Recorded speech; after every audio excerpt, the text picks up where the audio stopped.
ഈ ഉണ്ണി മുകുന്ദൻ്റെ ഈ പ്രശ്നം അറിഞ്ഞപ്പോൾ തന്നെ ഞാൻ എൻ്റെ മനസ്സിൽ ഉറപ്പായിട്ടും വിചാരിച്ചു ഉണ്ണി മുകുന്ദൻ്റെ ഈ പ്രശ്നം ഉണ്ടാവില്ല.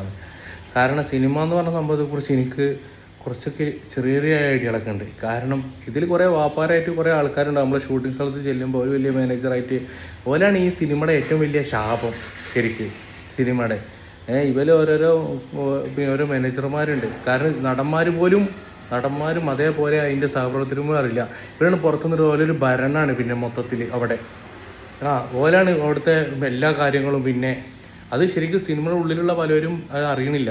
ഇവരെ സംഭവം ഇവരൊക്കെ പലതിനും ചുമതലപ്പെടുത്തിയ ആൾക്കാരായിരിക്കെങ്കിലും ഇവരോരോ കാട്ടിക്കൂട്ടലൊക്കെ അവിടെ ചെന്ന് കഴിഞ്ഞാൽ യൂണിറ്റിലുള്ള കുറേ പണിക്കാരുണ്ട്, പാവങ്ങൾ. മനസ്സിലായില്ലേ?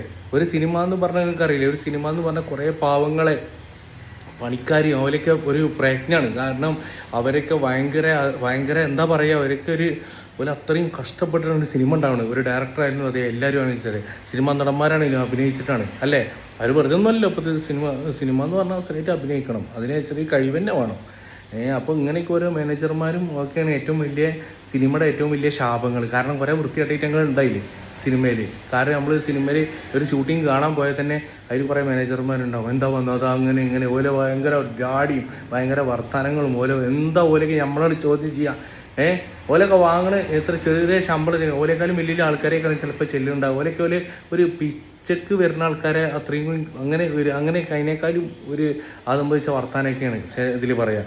ഉണ്ണി മുകുന്ദൻ്റെ കാര്യത്തിൽ ഞാൻ പ്രത്യേകിച്ച് പറയുകയാണ്, ഉണ്ണി മുകുന്ദൻ്റെ യാതൊരു തെറ്റുണ്ടാവില്ല. അത് ഇയാളെടുത്താണ് പ്രശ്നം 100%. ഉണ്ണി മുകുന്ദനൊക്കെ ആക്ച്വലി ജെന്റിൽമാനാണ്. ഉണ്ണി മുകുന്ദൻ്റെ ഇപ്പോൾ ടോവിനോൻ്റെ പടം പൊട്ടിക്കഴിഞ്ഞാൽ ചങ്ങായി ഉണ്ണി മുകുന്ദൻ്റെ പടം മാർക്കൊക്കെ പടം എത്ര ആൾക്കാർ കണ്ട് എന്തായതാണ്. ഉണ്ണി മുകുന്ദന് ഇപ്പോൾ ഈ സിനിമ അല്ലെങ്കിൽ ഗോകുലം മൂവി പിന്മാറുന്നൊക്കെ പറഞ്ഞു, അതൊക്കെ ആൾക്കാർ പറഞ്ഞ് കോസിപ്പോയിക്കാരം. ചിലപ്പോൾ ഇനിയിപ്പോൾ പിന്മാറിയത് എന്താ, ഒരു പടം അല്ലെങ്കിൽ 100 പടം വേറെ വരും. മനസ്സിലായി? ഉണ്ണി മുകുന്ദന് 100% തെറ്റണില്ല, അതൊരിക്കലും ഉണ്ടാവില്ല. ഈ വക പന്നവരെ മാനേജർമാർ വിലക്കമ്പൽ എന്നിട്ട് ഓനെ കുടുക്കി. ഇപ്പോൾ CCTV ദൃശ്യം എന്താ ഉണ്ടായി, ഒന്നുമില്ലല്ലോ ഇതിൽ. പോലീസുകാരനെ നോക്കിയില്ലേ, ഒന്നും ഉണ്ടാവില്ലാന്ന്. ഉണ്ണി മുകുന്ദൻ്റെ ഞാൻ പറഞ്ഞില്ലേ, വീണ്ടും പറഞ്ഞു, ജെന്റിൽമാൻ. ഷൂട്ടിങ്ങിലുള്ള കുറച്ച് ആൾക്കാരുണ്ട്, കുറച്ച് മാനേജറായിട്ട്. അത് ഷൂട്ടിങ്ങിൽ പ്രത്യേകം ശ്രദ്ധിക്കണം. കുറച്ച് ആൾക്കാരെ നിയമിക്കും. ഓലാണ് ഏറ്റവും വലിയ സിനിമയുടെ ഏറ്റവും വലിയ ശാപം.